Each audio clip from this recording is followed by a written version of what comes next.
السلام علیکم۔ آج ہم آپ کو حضرت ابو ذر رضی اللہ تعالیٰ عنہ کی کہانی سنائیں گے، مگر اس سے پہلے اگر آپ نے ہمارے چینل کو سبسکرائب نہیں کیا تو ہمارے چینل کو سبسکرائب کریں تاکہ جو بھی تاریخی اور تحقیقی ویڈیو ہم اپلوڈ کریں وہ آپ کو مل سکے۔ ابو ذر رضی اللہ تعالیٰ عنہ اپنے شہر یثرب ہی میں تھے کہ انہوں نے نبی کریم صلی اللہ علیہ وسلم کے متعلق کچھ خبریں سنیں۔ انہوں نے اپنے بھائی سے کہا، تم جاؤ مکہ میں اس شخص سے مل کر آؤ۔ انیس برادر ابو ذر رضی اللہ تعالیٰ عنہ ایک مشہور فصیح شاعر زبان آور تھا۔ وہ مکہ میں آیا، نبی کریم صلی اللہ علیہ وسلم سے ملا، پھر بھائی کو جا بتایا کہ میں نے محمد صلی اللہ علیہ وسلم کو ایک ایسا شخص پایا جو نیکیوں کے کرنے اور شر سے بچنے کا حکم دیتا ہے۔ ابو ذر رضی اللہ تعالیٰ عنہ بولے، اتنی سی بات سے تو کچھ تسلی نہیں ہوگی۔ آخر خود پیدل چل کر مکہ پہنچے۔ حضرت ابو ذر رضی اللہ تعالیٰ عنہ کو حضور صلی اللہ علیہ وسلم کی شناخت نہ تھی اور کسی سے دریافت کرنا بھی وہ پسند نہ کرتے تھے۔ زمزم کا پانی پی کر کعبہ ہی میں لیٹے رہے۔ حضرت علی رضی اللہ تعالیٰ عنہ آئے۔ انہوں نے پاس کھڑے ہو کر کہا، یہ تو کوئی مسافر معلوم ہوتا ہے۔ ابو ذر رضی اللہ تعالیٰ عنہ بولے، ہاں۔ حضرت علی رضی اللہ تعالیٰ عنہ بولے، اچھا میرے ہاں چلو۔ یہ رات کو وہیں رہے۔ نہ حضرت علی رضی اللہ تعالیٰ عنہ نے کچھ پوچھا، نہ ابو ذر رضی اللہ تعالیٰ عنہ نے کچھ بتایا۔ صبح ہوئی، ابو ذر رضی اللہ تعالیٰ عنہ پھر کعبہ میں گئے۔ دل میں حضور صلی اللہ علیہ وسلم کی تلاش تھی، مگر کسی سے دریافت نہ کرتے تھے۔ حضرت علی رضی اللہ تعالیٰ عنہ پھر آ پہنچے۔ انہوں نے فرمایا، شاید تمہیں اپنا ٹھکانہ نہیں ملا۔ ابو ذر رضی اللہ تعالیٰ عنہ بولے، ہاں۔ حضرت علی رضی اللہ تعالیٰ عنہ پھر انہیں اپنے ساتھ لے گئے۔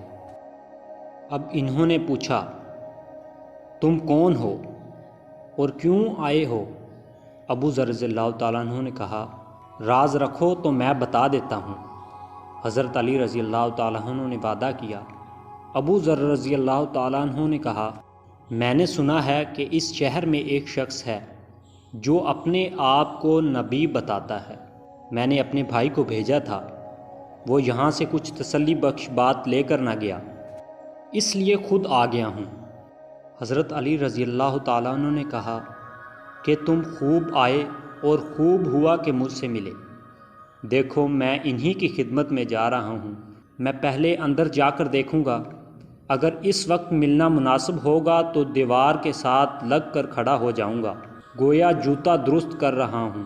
الغرض ابو ذر رضی اللہ تعالیٰ عنہ حضرت علی رضی اللہ تعالیٰ عنہ کے ساتھ نبی کریم صلی اللہ علیہ وسلم کی خدمت میں پہنچے اور عرض کیا، مجھے بتایا جائے کہ اسلام کیا ہے۔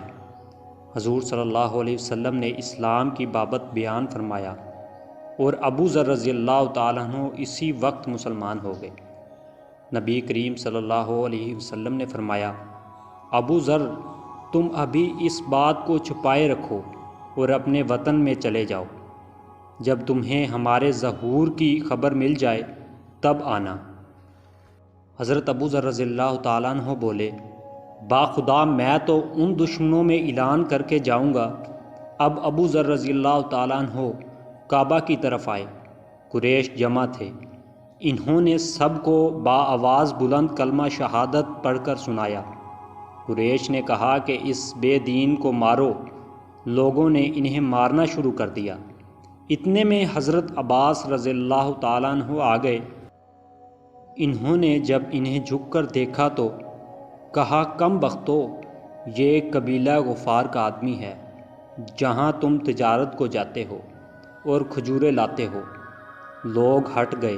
اگلے دن انہوں نے پھر سب کو سنا کر کلمہ پڑھا۔ لوگوں نے پھر مارا اور حضرت عباس رضی اللہ تعالیٰ عنہ نے ان کو چھڑا دیا۔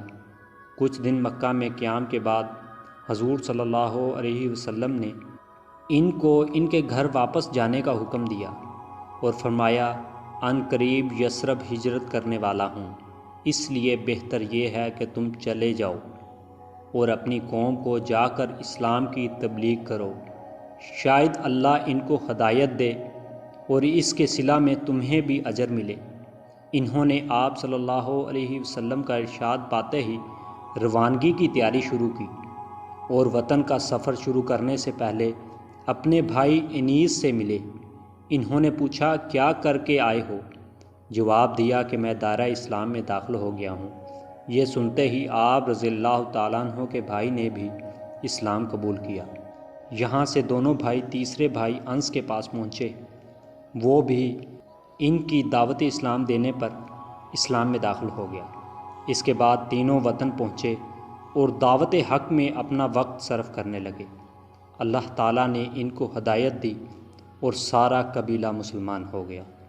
امید کرتے ہیں آپ کو ہماری یہ ویڈیو بہت پسند آئی ہوگی۔ ملتے ہیں اگلی تاریخی، تحقیقی اور اسلامی ویڈیو کے ساتھ۔ اللہ حافظ۔